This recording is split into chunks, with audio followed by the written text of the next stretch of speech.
I'm 16 now, and if you met me, you'd probably think I couldn't talk. No whispers, no small comments, 8 years of silence. But here's the strange part. I can talk. When I'm alone, I open a singing app, point the camera at the ceiling, and sing until my chest feels warm. Hearing my own voice still shocks me.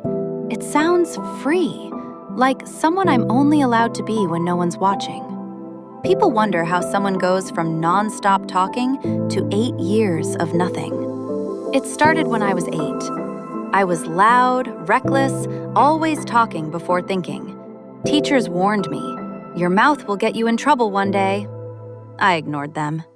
Then one day, I said something rude to a boy at school. He shoved me, I shoved back, and suddenly we were on the floor with kids yelling and teachers dragging us apart. We both got suspended. I thought the trouble ended there. It didn't. After school, the sun was hitting the pavement so hard the air looked like it was shaking. My mom and I walked through the parking lot, and we saw the boy getting into his dad's car. His dad's face was tight, angry in a way that made my stomach twist. The door slammed, and then, crack! Another hit, and another. He hit his son right there, hard, like he'd done it before.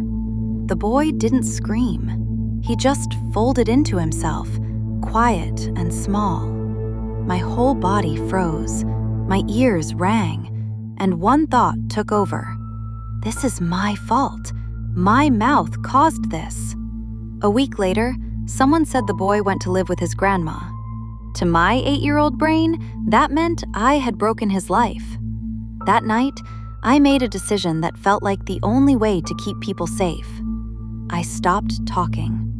The next morning, a teacher asked me a simple question. I opened my mouth. Nothing. My throat locked. So I wrote the answer instead. And that became my life. People adjusted quickly. Kids whispered, "Can she talk?" Teachers treated me like I might break. I learned to shrink, laugh without sound, cry without sound. It felt safer, but also like disappearing. And every night, that parking lot memory replayed like punishment. But slowly, small doubts appeared in the story I'd created. If his dad hit him like that in public, how bad was it at home? Kids don't get sent to grandparents over one school fight. Maybe our fight didn't cause anything. Maybe it forced adults to finally see something. Then came the thought I never expected. What if I didn't ruin his life? What if I helped save it? I hated that at first. It felt like lying to myself. But the more I learned, the more it made sense. Some kids go silent after trauma, some after loss, some after seeing something too big for their age. And it often happens around 8 or 9, when you understand fear, but not how to deal with it. There's even a name for what I did: selective mutism. Not drama, not attention-seeking, just a scared brain hitting the mute switch when talking feels dangerous. When I found out Maya Angelou went silent at 8 for similar reasons, something inside me softened. My silence didn't feel like a curse anymore. It felt like armor a child built to survive. I still don't talk out loud. Not yet. But things are shifting. Sometimes I catch myself humming. Sometimes I imagine using a voice output app. Sometimes I practice words silently in the mirror, just to remember the shape of them. I'm not expecting a dramatic moment where I suddenly talk in public, but I do wonder what my first real word will be. Hi. Sorry. Maybe a lyric.